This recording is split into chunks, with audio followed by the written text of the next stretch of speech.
係早晨，特首，香港另一抌劍。兩樣嘢，第一係關於回歸25週年。頭先你都提到回歸25週年將會有一系列嘅活動如期舉行啦。咁所以想問下你知唔知你而家目前嘅資訊啦？知唔知道屆時會唔會有中央領導人前嚟香港呢？咁疫情嘅發展對於呢個中央領導人來唔來港有冇咁嘅影響呢？第二係關於架構重組，因為呢排都有一啲立法會議員關注到啦，架構重組之後就增設咗好多位呢個高級嘅官員，例如副司長等等。咁到底係真係會有效令到個行政統籌更加好啊，定係令到佢更加架重疊屋呢？即係以你幾十年嘅行政經驗，唔知特首點睇呢個問題呢？唔該。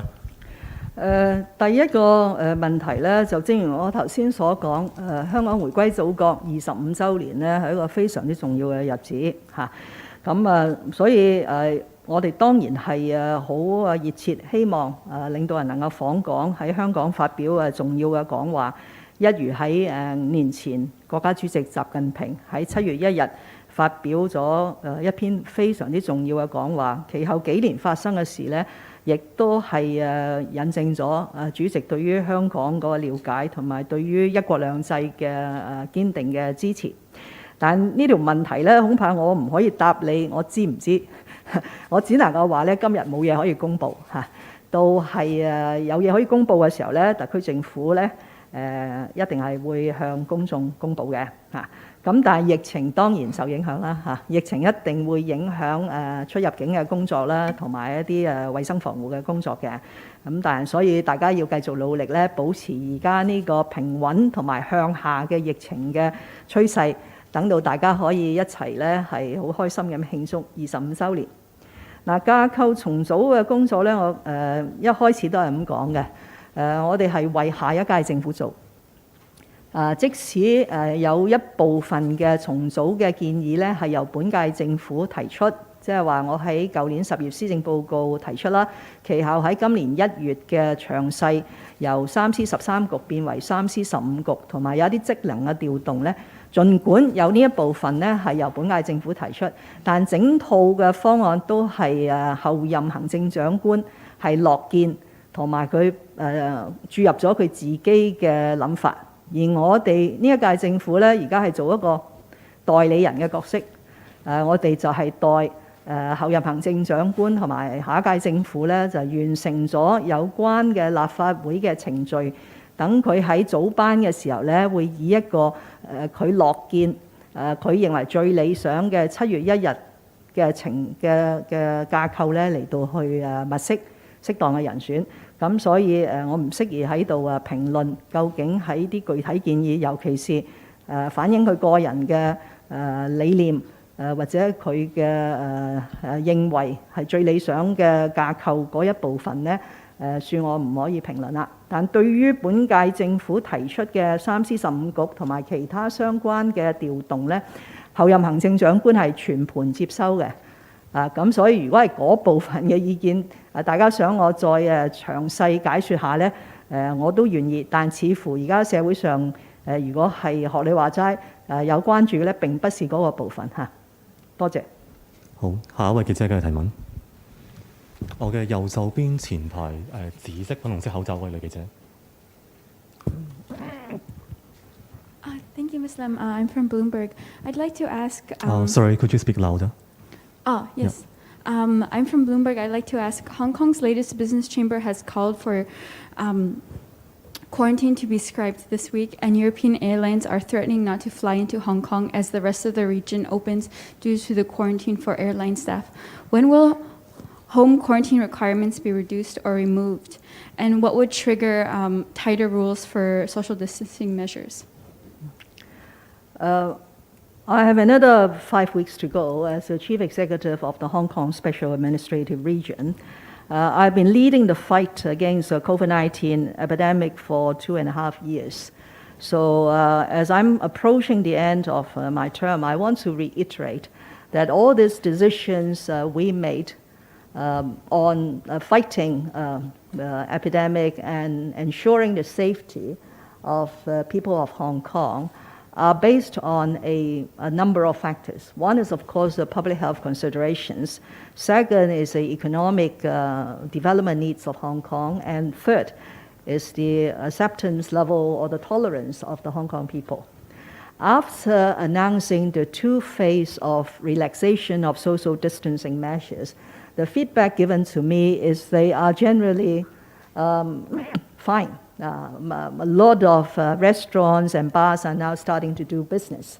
And so whether we would implement the final phase, actually the final phase does not involve major measures, just lifting the numbers or the percentage or the limitation of sitting in venues.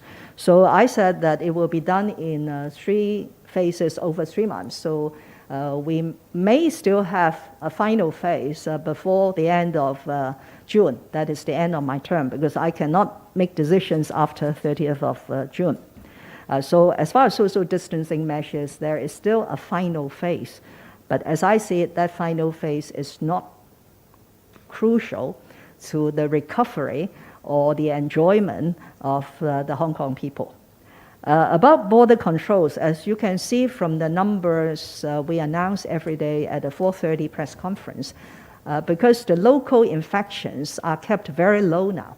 So the imported cases account for a rather significant share of the total caseload. And on top of that, we are seeing variants, different variants under this BA.2. So we have to be extremely careful in sort of implementing the restrictions on border controls. I would say at this point in time that it is very unlikely that during my term there will be more relaxations on the border controls. In other words, we will still have the hotel quarantine. We will still require vaccination before a passenger could board a plane to Hong Kong, and we will still impose the test and hold, whether at the airport or at the hotel for a PCR test, in order to keep Hong Kong safe. Thank you. 我哋問多最後一個記者問題。後排63個女記者。林太你好 TVB 嘅，咁首先就想問一問翻疫苗通行證嗰方面啦，因為下個月13號起，即係專科門診就會實施呢個疫苗通行證，咁即係即使嗰啲人士可以48個鐘內出示佢哋嘅核酸陰性結果啦，即係咪都唔擔心會對佢哋造成一啲不便呢？因為知道其實有部分嘅長者咧都要詢問醫護人員係咪適合打針嘅時候，可能都入翻呢一啲場所，即係會唔會有一個矛盾喺度呢？咁同埋即係見到個疫情都緩和緊啦，即係好多人都擔心，即係都關心緊啦。其實疫苗通行證會唔會考慮取消？即係政府有冇一個指標，就係話如果接種率去到幾多成，會考慮取消翻呢？唔該。第一呢，就係大部分嘅防疫措施都會為市民帶嚟不便嘅嚇，咁所以呢個不便嘅考慮呢，係我哋時常都記住喺度，但係個前提呢，都係市民嘅生命健康同埋安全嚇。咁所以對於疫苗通行證，儘管有專家有唔同嘅意見，但係政府嘅立場而呢個立場亦都係受到其他嘅專家嘅支持呢，就係喺目前嘅情況，我哋嘅疫苗嘅接種率呢，仲有提升嘅空間嚇。第二針都未去到90%嚇，而家第3針都係過半嘅啫。咁所以呢個疫苗通行證呢，將係會繼續係需要實施。係咪有一個硬指標呢？我覺得都好難講嘅，因為而家呢個新冠病毒呢，都係會有一啲變化。如果你話出現有一個新嘅變種嘅，又要用另一種疫苗對抗嘅，咁可能呢就呢種嘅疫苗嘅通行證呢，仍然係需要持續一段日子。